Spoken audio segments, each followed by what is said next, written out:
Good afternoon. Good afternoon, ma'am. Good afternoon, ma'am. Good afternoon, ma'am. Good afternoon. Okay, നമ്മൾ കഴിഞ്ഞ ക്ലാസ്സിൽ എടുത്ത ഭാഗങ്ങൾ വായിച്ചു നോക്കിയായിരുന്നോ? വായിച്ചോ? Yes, ma'am. വായിച്ചു. Okay.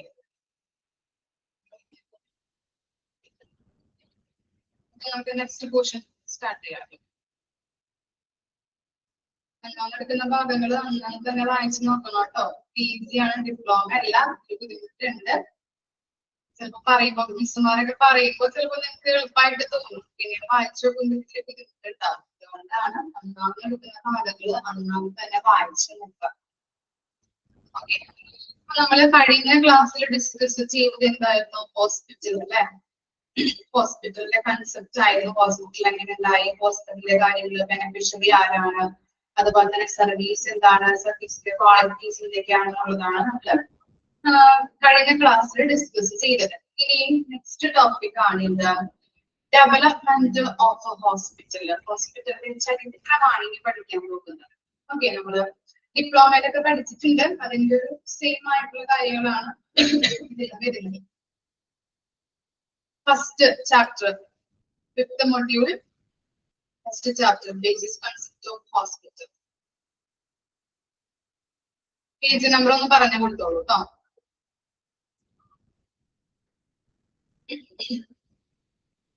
Development of a hospital.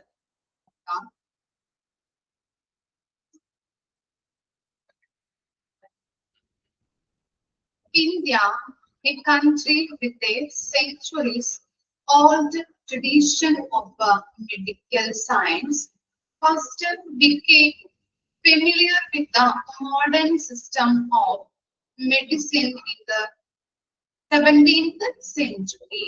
എന്താണ് പറയുന്നത്? ഇന്ത്യയിൽ അല്ലെ, in India, a country with a centuries-old tradition of medical science first became familiar with the modern system of medicine in the 17th century. നൂറ്റാണ്ടുകള് പഴക്കമുള്ള ഒരു വൈദ്യശാസ്ത്ര പാരമ്പര്യമുള്ള ഇന്ത്യയില് ഒരു മെഡിസിനില് ആധുനിക വൈദ്യശാസ്ത്രം പരിചയപ്പെട്ടത് 17th സെഞ്ചുറീസിലാണ്. 17th സെഞ്ചുറീസിന്റെ കാലഘട്ടത്താണ് നമുക്ക് എന്ത് ഉണ്ടായത്? ആധുനിക വൈദ്യശാസ്ത്രം ഇന്ത്യയില് പരിചയപ്പെട്ടത്. ഓക്കെ, നൂറ്റാണ്ടുകൾ പഴക്കമുള്ള ഒരു വൈദ്യശാസ്ത്ര പാരമ്പര്യമുള്ള ഇന്ത്യയില് മെഡിസിനില് ആധുനിക വൈദ്യശാസ്ത്രം പരിചയപ്പെട്ടത് 17th സെഞ്ചുറീസിലാണ്. India became an independent nation in 1947. നമുക്ക് അറിയാം അല്ലെ, ഇന്ത്യക്ക് സ്വാതന്ത്ര്യം കിട്ടിയത് എന്നാണ്? ഏത് വർഷമാണ്? 1947 ഒരു സ്വതന്ത്ര ഇന്ത്യയായിട്ട് മാറിയത്. And became in Federal Republic in ഇതിലാണ് 1950 അല്ലെ, 1950 ഇത് ഇന്ത്യ റിപ്പബ്ലിക് ആയിട്ട് മാറിയത്. 1950 കൂടിയിട്ട് ഇന്ത്യയില് എന്താണ്? ഒരു ഫെഡറൽ റിപ്പബ്ലിക് ആയിട്ട് ഇന്ത്യ മാറിക്കഴിഞ്ഞു. There have been numerous developments in the health sector in the post-independent period. എന്താ പറയുന്നത്? ഒരു പോസ്റ്റ് ഇൻഡിപെൻഡന്റ് ഇന്ത്യ സ്വാതന്ത്ര്യം കിട്ടിയതിനു ശേഷം ആ കാലഘട്ടത്തിൽ, പോസ്റ്റ് ഇൻഡിപെൻഡന്റ് പീരീഡിൽ, ആ കാലഘട്ടത്തില് ഹെൽത്ത് കെയർ സെക്ടറില് ഡെവലപ്മെന്റുകൾ കൂടുതലായിട്ട് വന്നു കഴിഞ്ഞിട്ടുണ്ട്. ഇന്ത്യക്ക് സ്വാതന്ത്ര്യം കിട്ടിക്കഴിഞ്ഞിട്ട് ഹെൽത്ത് കെയർ മേഖലകളില് കൂടുതൽ ഡെവലപ്മെന്റ്സുകൾ വന്നിരുന്നു. എന്താണെന്ന് നോക്കിയേ. But problem like higher population density, low socio-economic status of significant number of people, and low literacy rate in some parts of the country have led to poor health indicators. എന്താണ്? ഉയർന്ന ജനസാന്ദ്രത, അതുപോലെ ഗണ്യമായ എണ്ണം ആളുകളുടെ കുറഞ്ഞ സാമൂഹിക സാമ്പത്തിക നില, രാജ്യത്തിന്റെ പല ഭാഗങ്ങളിലുള്ള കുറഞ്ഞ സാക്ഷരതാ നിരക്ക് ഇവയെല്ലാം മോശമായ ഒരു ആരോഗ്യ സൂചകങ്ങളിലേക്ക്, ഇൻഡിക്കേറ്റേഴ്സ് എന്ന് പറഞ്ഞാൽ അറിയാം നമുക്ക് സൂചകങ്ങളാണ്. അപ്പൊ നമ്മൾ പറഞ്ഞു കുറച്ച് കാര്യങ്ങൾ പറഞ്ഞു അല്ലെ. ഉയർന്ന ജനസാന്ദ്രത, ഗണ്യമായ എണ്ണം ആളുകളുടെ കുറഞ്ഞ സാമൂഹിക സാമ്പത്തിക നില, രാജ്യത്തിന്റെ പല ഭാഗങ്ങളിലുമുള്ള കുറഞ്ഞ സാക്ഷരതാ നിരക്ക്, ഇവയെല്ലാം മോശമായ ഒരു ആരോഗ്യ സൂചകങ്ങളിലേക്ക് നയിച്ചു. ഹെൽത്ത് ഇൻഡിക്കേറ്റേഴ്സ് എന്ന് പറഞ്ഞിട്ടുണ്ടെങ്കിൽ എന്താണ്? ഹെൽത്ത് ഇൻഡിക്കേറ്റേഴ്സ് അതിനകത്ത് എല്ലാം ജസ്റ്റ് ഒന്ന് എടുത്ത് പറയുകയാണ്. ഒരു ലൈനുള്ളൂ. Health indicator is a way of measuring specified health characteristics in a given population. Health indicators എന്ന് പറഞ്ഞിട്ടുണ്ടെങ്കിൽ എന്താണ്? ജനസംഖ്യയിലെ ആരോഗ്യ സവിശേഷതകൾ അളക്കുന്നതിനുള്ള മാർഗമാണ്. ഓക്കെ, ജസ്റ്റ് ഒന്ന് വേണമെങ്കിൽ എഴുതി വെച്ചോട്ടോ അവിടെ. Health indicator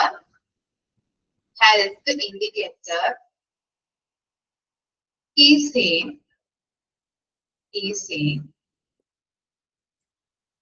way of measuring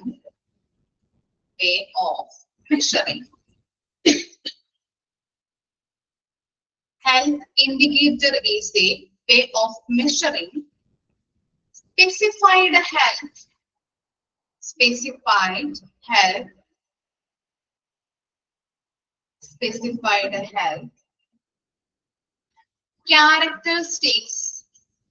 characteristics in a given population.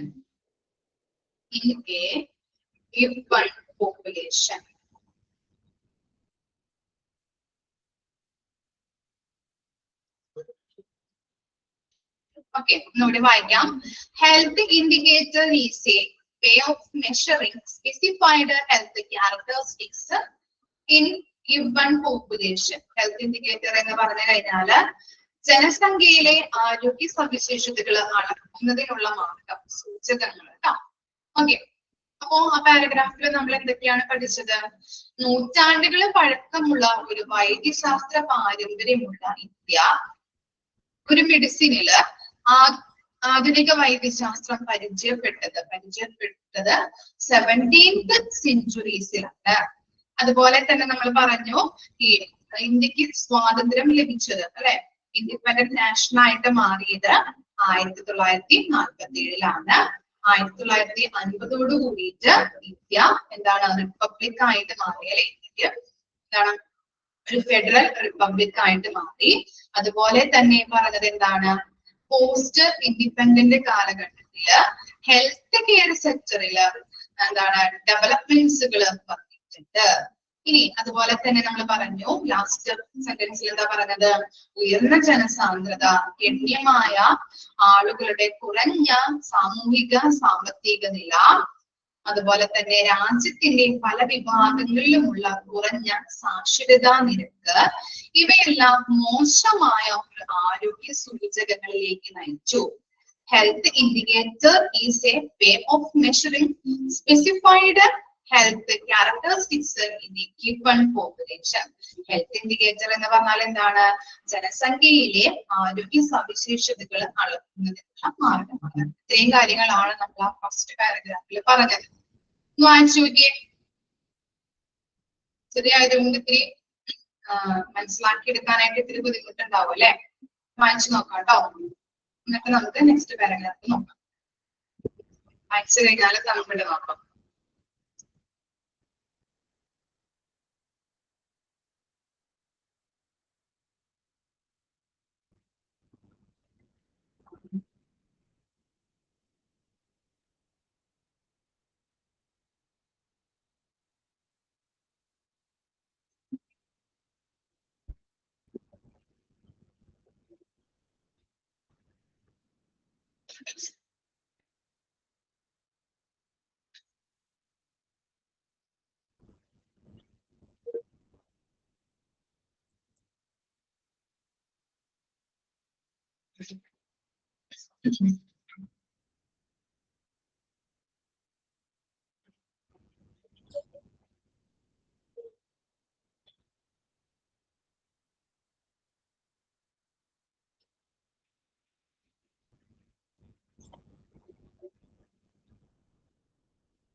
Okay, next പാരഗ്രാഫിലോട്ട് പോവാം. India has a rich, centuries-old heritage of medical and health science. എന്താണ് ഹെറിറ്റേജ് എന്ന് പറഞ്ഞാൽ? എന്തായിരിക്കും ഹെറിറ്റേജ്? എന്താ മീനിങ് ഹെറിറ്റേജ് എന്ന് പറഞ്ഞാല്?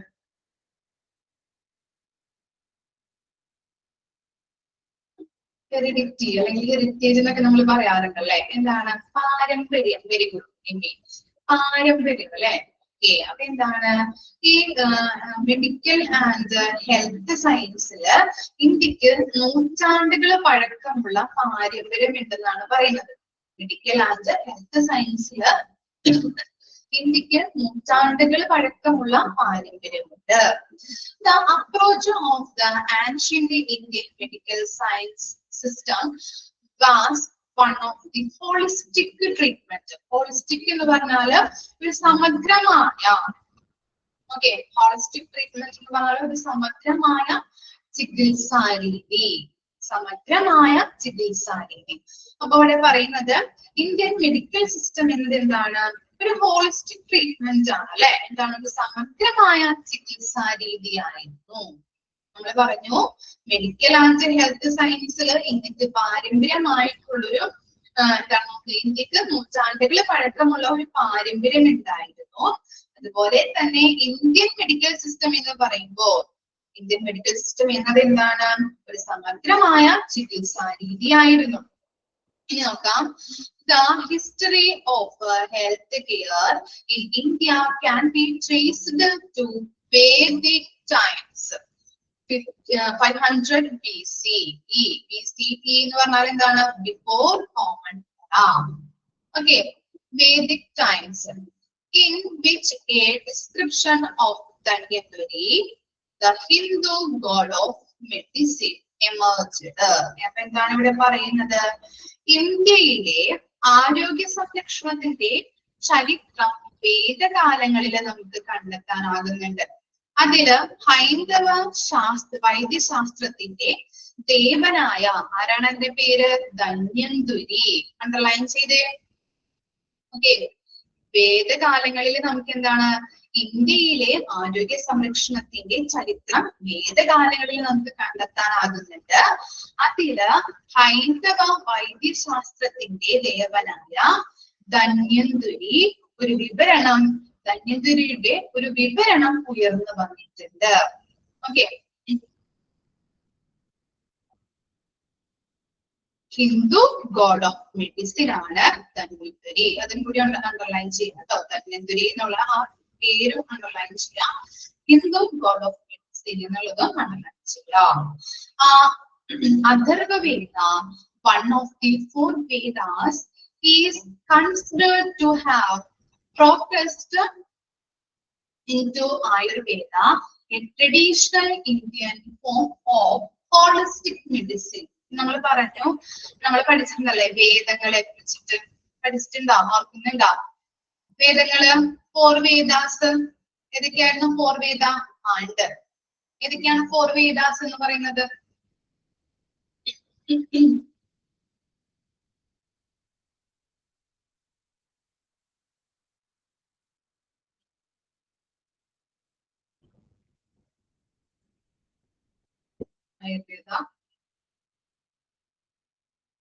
ആയുർവേദയാണോ?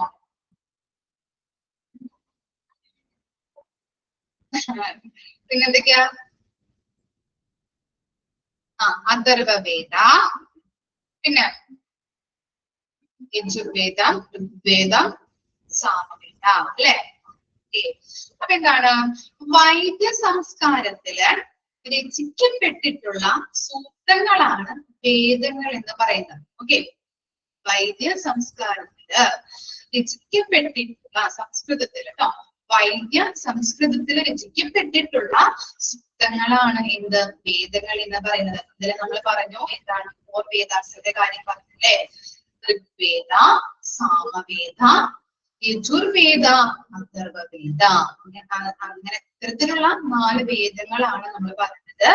ഋഗ്വേദ, സാമവേദ, യജുർവേദ, അഥർവവേദ. ഓക്കെ, 4 വേദങ്ങളിൽ ഒന്നായ അഥർവവേദം ആയുർവേദവുമായിട്ട് പുരോഗമിച്ചതായിട്ട് കണക്കാക്കപ്പെടുന്നുണ്ട്. ഇത് പരമ്പരാഗത ഇന്ത്യൻ ചികിത്സാ രീതിയാണ്. അപ്പൊ അഥർവവേദ എന്ന് പറഞ്ഞാൽ 4 വേദങ്ങളിൽ ഒന്നായിട്ടുള്ള ഒരു വേദമാണ് അഥർവവേദ എന്ന് പറയുന്നത്. ആയുർവേദവുമായിട്ട് പുരോഗമിച്ചതായി കണക്കാക്കപ്പെടുന്നു. ഇത് പരമ്പരാഗത ഇന്ത്യൻ ചികിത്സാ രീതിയാണ്. ഓക്കെ, ഇനി നോക്കിയേ, the philosophy of Ayurveda, Charaka Samhita. ഓർക്കുന്നുണ്ടോ എന്താണ് Charaka Samhita? Famous treatise on medicine complete by Charaka. ആരാണ് ചരക? ഓർമ്മയുണ്ടോ? കേട്ടോ? ഞാൻ പെട്ടു അല്ലെ? മിസ് ചോദിക്കുന്നുണ്ടല്ലേ ചോദ്യങ്ങള്, പെട്ടോ അല്ലെ? ആരാണ് ചരക? ചരക ആരായിരുന്നു?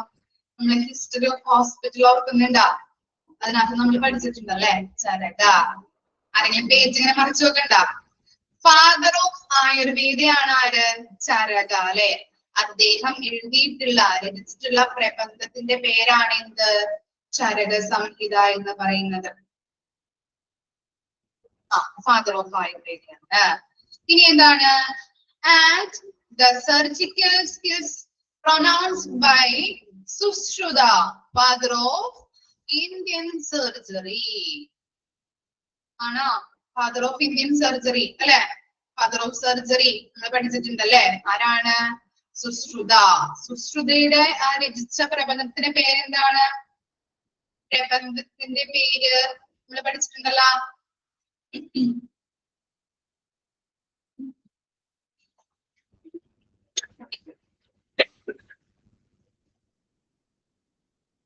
ഓർമ്മയില്ല?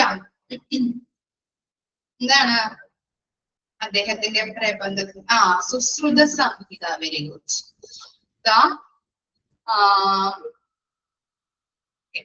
Bear testimony to the ancient tradition of scientific health care among Indian people. Okay, ഇനി എന്താ പറയുന്നത്? അപ്പൊ ഇത്രയും വരെ ഒന്ന് വായിക്കോ? ഇത്രയും വരെ സുശ്രുത സംഹിത വരെ ഒന്ന് മനസ്സിലാക്കിയെടുത്തേ.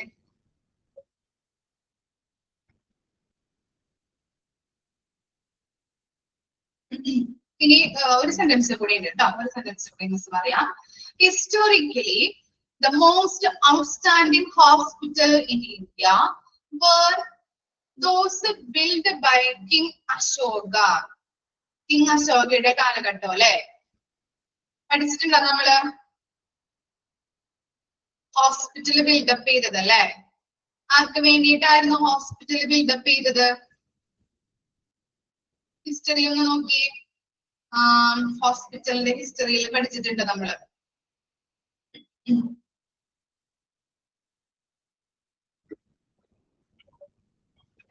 അശോകയുടെ കാലഘട്ടത്തെ കുറിച്ചൊക്കെ നമ്മൾ പഠിച്ചിട്ടുണ്ടായിരുന്നില്ലേ? ബുദ്ധ, അശോക. ഓക്കെ, അപ്പോ എന്താണ് ഈ കിങ് അശോകയുടെ കാലഘട്ടത്തിൽ അദ്ദേഹം എന്താണ് ഹോസ്പിറ്റൽ ബിൽഡപ്പ് ചെയ്തിരുന്നത് അല്ലെ? ഇനി എന്താണ്? Medicine based on Indian medical principles passed on in the University of Takshashila and Nalanda. കേട്ടിട്ടുണ്ടോ? തക്ഷശില അല്ലെങ്കിൽ നളന്ദനെ കുറിച്ചൊക്കെ കേട്ടിട്ടുണ്ടോ നിങ്ങള്? ഇണ്ട്. ചോദിച്ചാല് പെടോ? ചോദിച്ചു കഴിഞ്ഞാൽ പെടോ? ഓക്കെ, അപ്പൊ എന്താണ് അതിൽ പറയുന്നത്? ചരിത്രപരമായിട്ട് ഇന്ത്യയിലെ ഏറ്റവും മികച്ച ആശുപത്രികള് കിങ് അശോകയുടെ കാലഘട്ടത്താണ് നിർമ്മിച്ചത് അല്ലെ? ഓർക്കുന്നത് ഹിസ്റ്ററിയിൽ പറഞ്ഞ കാര്യങ്ങള്. ഓക്കെ, അപ്പൊ എന്താണ്? ഈ ചരിത്രപരമായിട്ട് ഇന്ത്യയിലെ ഏറ്റവും മികച്ച ആശുപത്രികള് കിങ് അശോകയുടെ കാലഘട്ടത്താണ് നിർമ്മിച്ചത്. അതുപോലെ തന്നെ ഇന്ത്യൻ വൈദ്യശാസ്ത്രങ്ങളെ അടിസ്ഥാനമാക്കിയുള്ള വൈദ്യശാസ്ത്രം തക്ഷശില, നളന്ദ സർവകലാശാലകളിൽ പഠിപ്പിച്ചു. ഓക്കെ.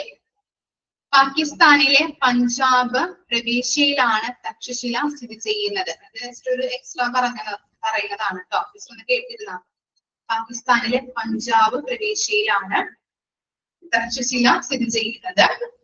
മതപരവും മതേതരവുമായിട്ടുള്ള വിഷയങ്ങളിലെ വിദ്യാഭ്യാസ കേന്ദ്രങ്ങളാണ് ഇത്. ഇന്ത്യയിലെ ബീഹാർ സംസ്ഥാനത്തെ പുരാതന നഗരമായ രാജ്ഗിറില് സ്ഥിതി ചെയ്യുന്ന ഒരു പ്രധാന ഗവേഷണ സർവകലാശാലയാണ് എന്ത് നളന്ദ എന്ന് പറയുന്നത്. ഓക്കെ, ഇത്രയും കാര്യങ്ങളാണ് ആ പാരഗ്രാഫിൽ പറയുന്നത്. ഇവിടെ മിസ് വായിക്കാം. ചരിത്രപരമായിട്ട് ഇന്ത്യയിലെ ഏറ്റവും മികച്ച ആശുപത്രികള് സ്ഥാപിച്ചത് ആരാണ്? കിങ് അശോകയുടെ കാലഘട്ടത്താണ്. അതുപോലെ തന്നെ ഇന്ത്യൻ വൈദ്യശാസ്ത്രങ്ങളെ അടിസ്ഥാനമാക്കിയിട്ട് വൈദ്യശാസ്ത്രം തക്ഷശില നളന്ദ സർവകലാശാലകളിൽ പഠിപ്പിച്ചു. പാകിസ്ഥാനിലെ പഞ്ചാബ് പ്രവിശ്യയിലാണ് തക്ഷശില സ്ഥിതി ചെയ്യുന്നത്. മതപരവും മതേതരവുമായിട്ടുള്ള വിഷയങ്ങളിലെ വിദ്യാഭ്യാസ കേന്ദ്രങ്ങളാണ് ഇവ രണ്ടും. അതുപോലെ തന്നെ ഇന്ത്യയിലെ ബീഹാർ സംസ്ഥാനത്തെ പുരാതന നഗരമായിട്ടുള്ള ബീഹാറിലെ പുരാതന നഗരമായിട്ടുള്ള രാജ്ഗിറിലാണ് രാജ്ഗിറിൽ സ്ഥിതി ചെയ്യുന്ന ഒരു പ്രധാന ഗവേഷണ സർവകലാശാലയാണ് നളന്ദ. ഓക്കെ ആണോ? എന്തെങ്കിലും പോയിന്റ്സ് പറയണോ പാരഗ്രാഫില്? വായിച്ചു നോക്കിയേ. ഹിസ്റ്ററി ആയതുകൊണ്ട് ഇത്തിരി ബുദ്ധിമുട്ടുണ്ടല്ലേ കൺസെപ്റ്റ് ഒക്കെ മനസ്സിലാക്കി എടുക്കാനായിട്ട്.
ഓക്കെ, ക്ലിയർ ആയോ?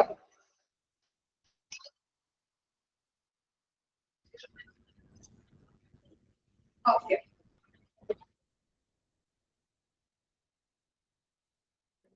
നെക്സ്റ്റ് നോക്കാമോ?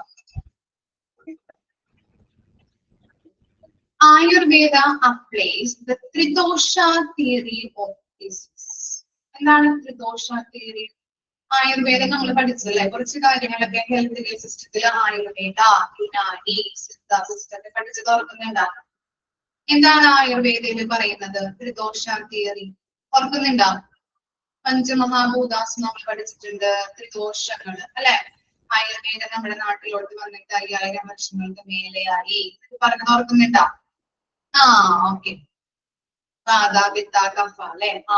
അപ്പൊ എന്താണ് ആയുർവേദത്തിൽ നമ്മൾ പറഞ്ഞിരിക്കുന്ന കാര്യങ്ങളാണ് ഇത്. ത്രിദോഷ തിയറി ആയുർവേദത്തിൽ നിന്ന് വന്നതാണ് അല്ലെ. ആയുർവേദ എന്ന് പറഞ്ഞത് 5000 വർഷങ്ങൾക്ക് മേലെയായി നമ്മുടെ നാട്ടിലോട്ട് വന്നിട്ട് അതിനകത്ത് 5 elements ഓഫ് നേച്ചറിന്റെ കാര്യം പഠിച്ചിട്ടുണ്ടായിരുന്നു. ഏതൊക്കെയാണ് 5 elements ഓഫ് നേച്ചർ? അതിനെയാണ് നമ്മള് പഞ്ചമഹാഭൂതാസ് എന്ന് പറയുന്നത് അല്ലെ.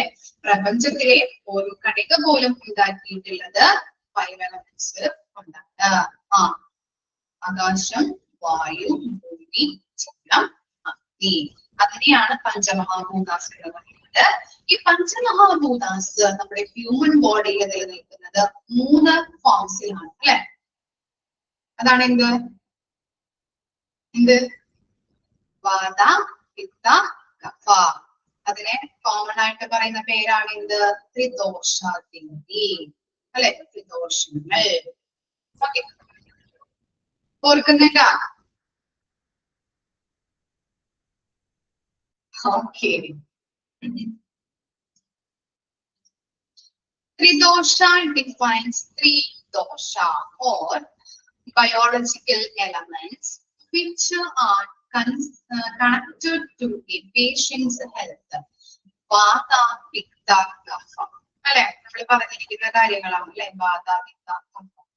Disease is described as an imbalance in the equilibrium of the 3 doshas. Concept similar to the theory proposed by Greek medicine. Other ancient system of medicine in Unani and homeopathy are not of Indian origin but are popular in India even today. അപ്പൊ നമ്മൾ പറഞ്ഞിരുന്നു ഈ ത്രിദോഷങ്ങള് എന്താണ്? വാത, പിത്ത, കഫ. ഇതിനെയാണ് നമ്മള് ത്രിദോഷങ്ങൾ എന്ന് പറയുന്നത്. ഇതിനകത്ത് ഏതെങ്കിലും വാത എടുക്കാം അല്ലെങ്കിൽ പിത്തം എടുക്കാം അല്ലെ. അത് എന്തെങ്കിലും നമ്മുടെ ശരീരത്തിൽ കൂടുകയോ കുറയുകയോ ചെയ്ത് കഴിഞ്ഞിട്ടുണ്ടെങ്കിൽ നമുക്ക് എന്താണ് ഡിസീസസ് ഉണ്ടാവാൻ ചാൻസ് ഉണ്ട് അല്ലെ. രോഗം ഉണ്ടാകും എന്നുള്ളതൊക്കെ അറിയാലോ നിങ്ങൾക്ക്. ഓക്കെ, അപ്പോ ഇതിൽ പറയുന്നത് എന്താണ്? ആയുർവേദം ആരോഗ്യത്തിന്റെ ത്രിദോഷ സിദ്ധാന്തം പ്രയോഗിക്കുന്നുണ്ട് അല്ലെ. നമ്മൾ ആയുർവേദത്തിലാണ് നമ്മൾ ഇങ്ങനെയുള്ള കാര്യങ്ങൾ പഠിക്കുന്നത്. ദോഷത്തെ കുറിച്ചുള്ള കാര്യങ്ങള്, പഞ്ചമഹാഭൂതാസ്, ത്രിദോഷങ്ങള് ഇതൊക്കെ പഠിക്കുന്നുണ്ട്. രോഗിയുടെ ആരോഗ്യവുമായിട്ട് ബന്ധപ്പെട്ടിരിക്കുന്ന 3 ദോഷങ്ങൾ അല്ലെങ്കിൽ ജീവഘടകങ്ങൾ, ബയോളജിക്കൽ എലമെന്റ്സ്, ജീവഘടകങ്ങൾ ത്രിദോഷത്തെ നിർവചിക്കുന്നത്. വാത, പിത്ത, കഫ. ഗ്രീക്ക് മെഡിസിൻ നിർദ്ദേശിച്ച സിദ്ധാന്തത്തിന് സമാനമായ 3 ദോഷങ്ങളുടെ സന്തുലിതാവസ്ഥയുടെ അസന്തുലിതാവസ്ഥയാണ് രോഗത്തെ വിവരിക്കുന്നത്. നമ്മൾ പറഞ്ഞു അല്ലെ, ഈ വാത, പിത്ത, കഫ എടുത്തു കഴിഞ്ഞാൽ ഇതിനകത്ത് ഏതെങ്കിലും ഒരെണ്ണം ശരീരത്തിൽ കൂടുകയോ കുറയുകയോ ചെയ്ത് കഴിഞ്ഞിട്ടുണ്ടെങ്കിൽ എന്താണ്? നമ്മുടെ ബോഡി ഇംബാലൻസ് ഉണ്ടാവും അല്ലെ, അല്ലെങ്കിൽ എന്താണ്? രോഗങ്ങൾ ഉണ്ടാവാൻ ചാൻസ് ഉണ്ട്. ഇതാണ് അവിടെ പറയുന്നത്. ഇനി യുനാനി, ഹോമിയോപതി തുടങ്ങിയ പ്രാചീന വൈദ്യശാസ്ത്ര സമ്പ്രദായങ്ങൾ ഇന്ത്യയില് എന്താണ്? ഇന്ത്യയിൽ നിന്ന് ഉത്ഭവിച്ചതല്ല, എന്നാൽ ഇന്ത്യയിൽ ഇന്നും പ്രചാരത്തിലുണ്ട്. ഓക്കെ, ഇനി നോക്കിയേ. During the 17th and 18th century, നമ്മൾ പഠിച്ചതായിട്ട് ഓർക്കുന്നുണ്ടോ? ഹിസ്റ്ററിയില് 17th and 18th centuries കാര്യങ്ങള് പഠിച്ചില്ലേ? ഓർക്കുന്നുണ്ടോ? Okay. There was a slow and balanced growth of modern system of medicine in India, starting with the entry of European Christian missionaries. ഓർക്കുന്നുണ്ട missionaries വന്നിട്ട് സ്ഥാപിച്ച കാര്യങ്ങളൊക്കെ ഓർക്കുന്നുണ്ട്. In South India in the 17th century, in 1664 at Chennai, the British opened the first modern hospital for soldiers.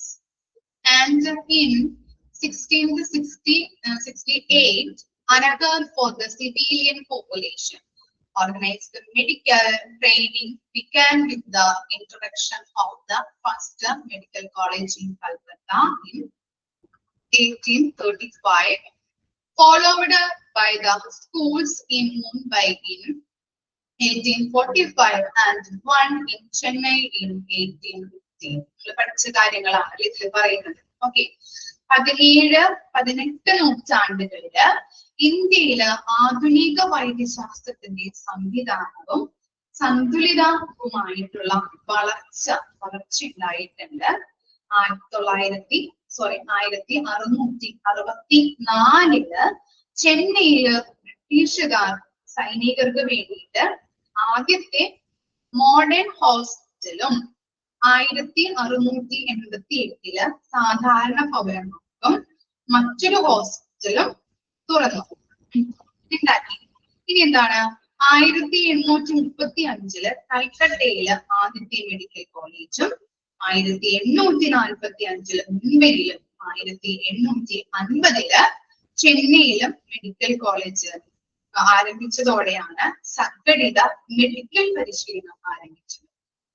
Okay, ഇത്രയും കാര്യങ്ങളാണ് അതിൽ വരുന്നത്. നമ്മൾ കഴിഞ്ഞ ഡിപ്ലോമയിൽ പഠിച്ച കാര്യങ്ങൾ വായിച്ചു നോക്കി. 2 പാരഗ്രാഫും ഇമ്പോർട്ടന്റ് ആണ് കേട്ടോ. അതിന്റെ ഇയേഴ്സ് ഒക്കെ ഒന്ന് നോക്കി വെക്കാം. ചോദിച്ചു കഴിഞ്ഞിട്ടുണ്ടെങ്കിൽ ഞാൻ ഡിപ്ലോമ പഠിച്ചതാണല്ലോ, എനിക്ക് കുഴപ്പമില്ല എന്നൊന്നും വിചാരിക്കരുത്. ഇത് ഇയേഴ്സ് മാറിപ്പോവാൻ ചാൻസ് ഉണ്ട്. അപ്പൊ കൃത്യമായിട്ട് പഠിച്ചു വെക്കാം കേട്ടോ.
Actually.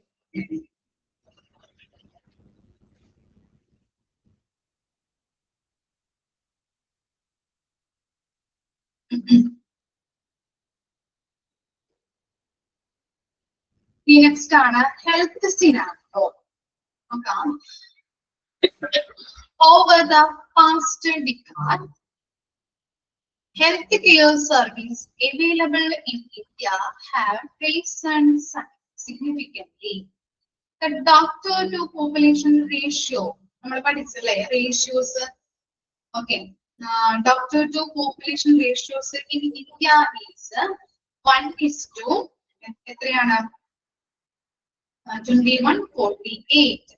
The infant mortality rate is 64 per 1,000 live births. The overall mortality rate has declined from 27.4 in 1991 to 8 per 1,000 population in 2002. And life expectancy at birth has increased from 37.2 years over 16.6 years over the same time period. ഇവിടെ പറയുന്നത് എന്താണ്? കഴിഞ്ഞ ദശകത്തില് ഇന്ത്യയില് ലഭ്യമായ ആരോഗ്യ സേവനങ്ങൾ എന്ന് പറയുന്നത് ഗണ്യമായിട്ട് ഉയർന്നു വന്നിരുന്നു. ഓക്കെ, ഡോക്ടർ പോപ്പുലേഷൻ റേഷ്യോ എന്ന് പറയുന്നത് 1:2000 2148. അതുപോലെ തന്നെ ശിശുമരണ നിരക്ക് 1000 ലൈവ് ബർത്തിൽ 64. മൊത്തത്തിലുള്ള മരണനിരക്ക് 1991 എത്രയായി? ആ ഇയറിൽ എത്രയായി? 1991 27.4 നിന്ന് 2000 ആയപ്പോ എന്താണ്? 1000 ജനസംഖ്യയില് 8 ആയിട്ട് കുറഞ്ഞു. ജനന സമയത്തെ ആയുർദൈർഘ്യം ഇതേ കാലയളവിൽ എന്താണ്? 37.2 ആയിരുന്നു. വർഷത്തിൽ നിന്ന് എന്ത് ചെയ്തു?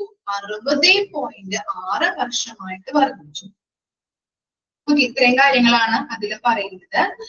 Since independence progress has been achieved in the promotion of health in India. Smallpox has been eliminated. അപ്പോൾ എന്താണ്? സ്വാതന്ത്ര്യത്തിന് ശേഷം ഇന്ത്യയിൽ ആരോഗ്യം പ്രോത്സാഹിപ്പിക്കുന്നതിൽ ധാരാളം പുരോഗതി കൈവരിച്ചിട്ടുണ്ട്. അപ്പൊ അവിടെ നോക്കിയേ, സ്മോൾ പോക്സ് എന്താണ് സ്മോൾ പോക്സ്?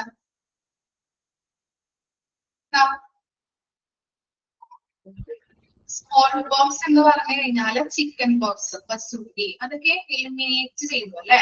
പിന്നെ എന്താണ്? And mortality from cholera and other related diseases has decreased. എന്താണ്? കോളറ വന്ന് മരിക്കുന്നതിന്റെ റേറ്റ് അല്ലെ, മരണനിരക്ക്, മോർട്ടാലിറ്റി, മരണനിരക്ക് കുറഞ്ഞു. But episodes of cholera continue to remain, and the incidence of tuberculosis is not minimal. Episodes എന്ന് പറഞ്ഞിട്ടുണ്ടെങ്കിൽ എന്താണ്? ഈ കോളറ റിപ്പോർട്ട് ചെയ്യുന്നതിന്റെ റിപ്പോർട്ടിംഗ് ഉണ്ടായിട്ടുണ്ട് കേട്ടോ. കോളറ അത് എന്താണ്? നിന്ന് പോയിട്ടില്ല, അത് റിപ്പോർട്ടിംഗ് തുടർന്നുകൊണ്ടേയിരുന്നു. അതുപോലെ തന്നെ ട്യൂബർകുലോസിസ് എന്ന് പറഞ്ഞാൽ എന്താണ്? ക്ഷയരോഗം. അപ്പൊ ക്ഷയരോഗം അധികം കുറഞ്ഞിട്ടില്ല. In the situation concerning public sanitation, preventive health care, control of communicable diseases, and health education is needed to be enhanced. അതുപോലെ തന്നെ എന്താണ്? ഈ പൊതുജന ശുചിത്വം അല്ലെ, എന്താണ്? Public sanitisation, preventive health care, പ്രതിരോധ ആരോഗ്യ സംരക്ഷണം, കൺട്രോൾ അല്ലെ, കൺട്രോൾ ഓഫ് കമ്മ്യൂണിക്കബിൾ ഡിസീസസ്, സാംക്രമിക രോഗങ്ങൾ, പടർന്നു പിടിക്കുന്ന രോഗങ്ങള് കൺട്രോൾ ചെയ്യാനായിട്ടുള്ള നടപടികൾ. അതുപോലെ തന്നെ ഹെൽത്ത് എഡ്യൂക്കേഷൻ ഒക്കെ ഇൻക്രീസ് ചെയ്തു അല്ലെ, വിപുലീകരിച്ചു. എൻഹാൻസ്ഡ് എന്ന് പറഞ്ഞിട്ടുണ്ടെങ്കിൽ അത് വിപുലീകരിച്ചു. ഇനി എന്താ പറയുന്നത്? In addition to the diseases of poverty and malnutrition. എന്താണ് malnutrition? എന്താണ് malnutrition?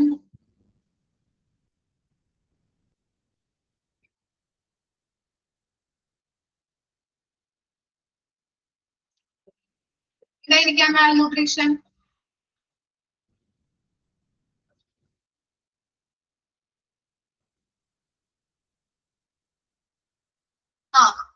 പോഷകാഹാരം കുറഞ്ഞ അവസ്ഥ. ഓക്കെ, അപ്പോ in addition to disease of poverty, അതുപോലെ തന്നെ malnutrition, non-communicable diseases related to urbanization, such as the diabetes mellitus, hypertension, cardiovascular diseases, and cancer are a case of cancer. എന്താ പറയുന്നത്? അതൊക്കെ ഡിസീസസ് ആയിട്ടുണ്ട് അല്ലെ, ഡിക്രീസസ് ആയിട്ടുണ്ട്. ഡിക്രീസ് എന്ന് പറഞ്ഞാൽ ഇതൊക്കെ കുറഞ്ഞിട്ടുണ്ട്. പോവർട്ടി, മാൽന്യൂട്രീഷൻ, അതുപോലെ തന്നെ ഈ കമ്മ്യൂണിക്കബിൾ ഡിസീസസ്, അതുപോലെ തന്നെ diabetics mellitus, hyper tension, cardiovascular diseases, cancer ഒക്കെ കുറഞ്ഞു തുടങ്ങി. Road traffic accidents, geriatric problems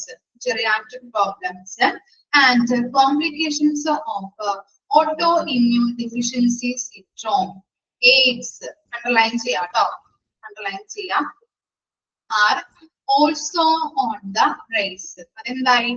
അത് കൂടാനായിട്ട് തുടങ്ങി അല്ലെ. എയ്ഡ്സിന്റെ അവിടെ നിന്ന് ജസ്റ്റ് ഒന്ന് അണ്ടർലൈൻ ചെയ്ത് വെക്കുക, അതിന്റെ ഫോം ചോദിച്ചു കഴിഞ്ഞാൽ എഴുതേണ്ടതാണ്. ഇത്തരത്തിലുള്ള കാര്യങ്ങൾ റേസ് ആവാനായിട്ട് തുടങ്ങി.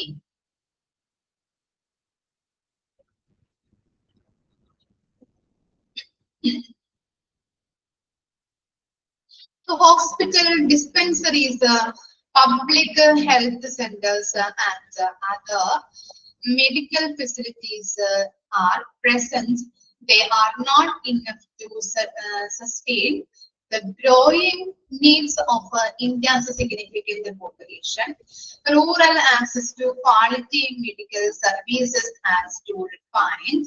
The deficient manpower of doctors in public sector hospitals is also a concern for health authorities. Furthermore, the infrastructure required in the hospital, like medicine, furniture, and equipments, are not sufficient to serve the population. Computing the problems, government spending on healthcare service is not of the World Health Organization. Underline ചെയ്യാം, World Health Organization. World Health Organization, WHO. അറിയാവുന്ന കാര്യങ്ങളാണ്, just ചോദിച്ചു കഴിഞ്ഞാൽ എഴുതേണ്ടതാണ് കേട്ടോ. World Health Organization. Norms of gross domestic product in healthcare. ഇവിടെ പറയുന്നത് എന്താണ്? ഹോസ്പിറ്റലുകളിലും ഡിസ്പെൻസറീസിലും പൊതുജന ആരോഗ്യ കേന്ദ്രങ്ങളും മറ്റു മെഡിക്കൽ സൗകര്യങ്ങളും നിലവിലുണ്ടെങ്കിലും ഇന്ത്യയിലെ ഗണ്യമായ ജനസംഖ്യയുടെ വർദ്ധിച്ചു വരുന്ന ആവശ്യങ്ങളെ നിറവേറ്റാൻ അവ പര്യാപ്തമല്ല. നമ്മൾ പഠിച്ചല്ലേ, കുറെ പ്രോബ്ലംസ് ആയാലും ഡോക്ടേഴ്സ് ഇല്ലാത്ത അവസ്ഥ, അതുപോലെ അവർക്ക് കൂടുതൽ ഫെസിലിറ്റീസ് കൊടുക്കാൻ പറ്റാത്ത ഒരു അവസ്ഥകളൊക്കെ നമ്മള് പല മൊഡ്യൂൾസിലായിട്ട് പഠിച്ചിട്ടുണ്ടായിരുന്നു അല്ലെ. പ്രോബ്ലംസ് വൈസ് അങ്ങനെയുള്ള കാര്യങ്ങൾ. ഓക്കെ, ഗുണനിലവാരമുള്ള മെഡിക്കൽ സേവനത്തിനുള്ള ഗ്രാമീണ പ്രവേശനം ആവിഷ്കരിക്കണം. പൊതുമേഖലാ ഹോസ്പിറ്റലിലെ ഡോക്ടേഴ്സ്മാരുടെ കുറവും ആരോഗ്യ വകുപ്പ് അധികൃതരെ ആശങ്കയിലാക്കുന്നുണ്ട്. കൂടാതെ ഹോസ്പിറ്റലുകളില് ആവശ്യമായ മെഡിസിൻ, ഫർണിച്ചറുകള്, ഉപകരണങ്ങളും പോലെയുള്ള അടിസ്ഥാന സൗകര്യങ്ങള് ജനങ്ങൾക്ക് സേവനം നൽകാൻ പര്യാപ്തമല്ല. നമ്മൾ പഠിച്ചു ഫെസിലിറ്റീസ്, അതുപോലെ തന്നെ ഫർണിച്ചേഴ്സ് ഇല്ല അവിടെ കറക്റ്റ് ആയിട്ട്, മെഡിസിനുകൾ അവിടെ പ്രൊവൈഡ് ചെയ്യാറില്ല. അപ്പൊ എന്താണ്, അതൊക്കെ സേവനങ്ങൾ നൽകാൻ പര്യാപ്തമല്ല എന്നുള്ള, കറക്റ്റ് ആയിട്ടുള്ള സൗകര്യങ്ങളും സേവനങ്ങളും നൽകാനായിട്ട് നമുക്ക് ഇങ്ങനെയുള്ള സൗകര്യങ്ങളൊന്നും ഹോസ്പിറ്റലുകളിൽ ഉണ്ടായിരുന്നില്ല. ആരോഗ്യ സേവനങ്ങൾക്കായുള്ള സർക്കാർ ചിലവ് ആരോഗ്യ രംഗത്തെ മൊത്തം ആഭ്യന്തര ഉൽപാദനത്തിന്റെ WHO മാനദണ്ഡങ്ങൾക്കനുസരിച്ചല്ല എന്നതും പ്രശ്നം സങ്കീർണമാക്കുന്നുണ്ട്. ഓക്കെ, ഇത്തരത്തിലുള്ള കാര്യങ്ങളാണ് ആ പാരഗ്രാഫില് പഠിക്കുന്നത്. ഇനി എന്താ? However, the public sector is not expanding its healthcare service. എന്താണ്? healthcare service expand ചെയ്യുന്നില്ല. ആരും പൊതുമേഖലാ സെക്ടേഴ്സ് അല്ലേ? അതുകൊണ്ട് നോക്കിയേ, private, cooperative and other non-profit organizations have started hospitals. പകരം എന്താണ്? കോർപ്പറേറ്റീവ് സൊസൈറ്റീസ്, അതുപോലെ തന്നെ കോർപ്പറേറ്റീവ് ആയിട്ടുള്ള സൊസൈറ്റീസ് ആയാലും നോൺ പ്രോഫിറ്റ് ഓർഗനൈസേഷൻസ്, NGO അല്ലെ, അങ്ങനെയുള്ള നോൺ പ്രോഫിറ്റ് ഓർഗനൈസേഷൻസ് ഒക്കെ ഹോസ്പിറ്റൽസ് സ്റ്റാർട്ട് ചെയ്തിട്ട് പൊതുജനങ്ങൾക്ക് മെഡിക്കൽ സർവീസ് കൊടുക്കാനായിട്ട് തുടങ്ങി. And are providing medical service to the public. Besides, the government of India is taking additional steps to improve healthcare. For example, the government has from the time to time appointed various committees to address the widespread problems in the healthcare sector. In addition, it has established a strong commitment to population control, including the implementation of family planning programs strongest towards controlling the population. അപ്പോൾ എന്താണ് example ആയിട്ട് കൊടുത്തിരിക്കുന്നത്? ആരോഗ്യ മേഖലയിലെ വ്യാപകമായിട്ടുള്ള പ്രശ്നങ്ങൾ പരിഹരിക്കുന്നതിന് സർക്കാർ കാലാകാലങ്ങളില് വിവിധ കമ്മിറ്റികളെ നിയോഗിച്ചിട്ടുണ്ട്. ഓക്കെ, ആരോഗ്യ മേഖലകളിൽ എന്തെങ്കിലും പ്രശ്നങ്ങൾ ഉണ്ടാകുമോ അല്ലെങ്കിൽ എന്തെങ്കിലും പ്രശ്നങ്ങൾ ഉണ്ടാകും എന്നതനുസരിച്ചിട്ട് അവരെ അത് പരിഹരിക്കുന്നതിന് വേണ്ടിയിട്ട് കമ്മിറ്റികളെ നിയോഗിച്ചിട്ടുണ്ട്. കൂടാതെ ജനസംഖ്യ നിയന്ത്രിക്കുന്നതിന് ഏറ്റവും ശക്തമായിട്ടുള്ള കുടുംബാസൂത്രണ പരിപാടികൾ നടപ്പിലാക്കുന്നത് ഉൾപ്പെടെ ജനസംഖ്യാ നിയന്ത്രണത്തില് ശക്തമായ പ്രതിബദ്ധത സ്ഥാപിച്ചിട്ടുണ്ട്.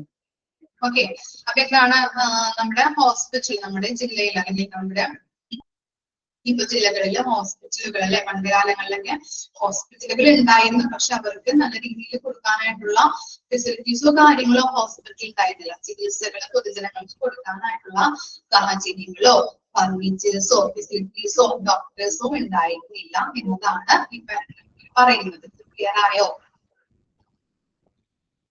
ബുദ്ധിമുട്ടുണ്ടോ വായിച്ച് മനസ്സിലാക്കി എടുക്കാനായിട്ട്?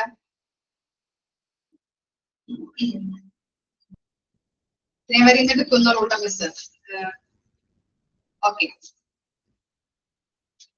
അപ്പൊ ഇത്രയും വരെയും നമ്മള് കഴിഞ്ഞ ക്ലാസ്സിൽ നമ്മള് കഴിഞ്ഞ ഡിപ്ലോമയിലൊക്കെ പഠിച്ച കാര്യങ്ങളാണ് കുറച്ചുള്ളത്. അപ്പൊ അത് നോക്കി ഒന്ന് മനസ്സിലാക്കിയാൽ മതി. ബാക്കിയുള്ളതൊന്ന് വായിച്ച് മനസ്സിലാക്കാട്ടോ. വായിച്ച് മനസ്സിലാക്കാൻ പറ്റുമെന്നാണ് ഒരു വിശ്വാസം. കുഴപ്പമില്ലല്ലോ? ഈ ഹിസ്റ്ററി അധികം ബുദ്ധിമുട്ടുണ്ടോ? ഇനിയുള്ള ടോപ്പിക്സ് ഒക്കെ എളുപ്പമാണ് കേട്ടോ, കുഴപ്പമില്ല. ഹിസ്റ്ററി ഒരു ഇത്തിരി ബുദ്ധിമുട്ടുള്ളൂ വായിച്ച്, ചിലപ്പോൾ ബോറിംഗ് ആയിരിക്കും. ഉറക്കം വരും അല്ലെ? ഇല്ല. ഓക്കെ, അപ്പൊ നെക്സ്റ്റ് ക്ലാസ്സിൽ എടുക്കാം കേട്ടോ അടുത്ത ഭാഗം. ക്ലിയർ ആയോ? എന്തെങ്കിലും ഡൗട്ട് ഉണ്ടോ?